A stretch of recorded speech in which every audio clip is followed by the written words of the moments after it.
जे परभणी येथे त्यांनी मूक मोर्चा काढला आणि त्या मूक मोर्चामध्ये आमचे नेते, आमचं दैवत, जे की मतदारसंघासाठी कुठली जातपात न करता सर्व 12 पगड जातीला घेऊन आज धनंजय मुंडे साहेब आज नाहीत. आज त्यांना कसा जातीवाद वाटला की धनंजय मुंडे जातीवाद करतोय म्हणून, आणि त्यांनी जे शब्द वापरले की ह्या मुंड्या सुंड्या आणि धनंजय मुंडेचं काय घरा शिरून त्याला मारा, परभणी आणि धाराशिव जिल्हा आणि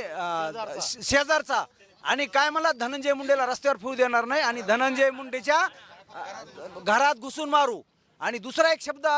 वाईट बोललाय, दुसरा एक वाईट शब्द बोललाय की त्याचं हरामखोर अवलादीचं त्यानं शिवी दिली. म्हणजे हे दोन समाजात तेढ निर्माण करण्याचा आणि जाती जाती भांडण लावण्याचा असा गुंडगीर माणूस, त्याचा आम्ही जाहीर निषेध करतो आणि त्याच्यावर लोकशाही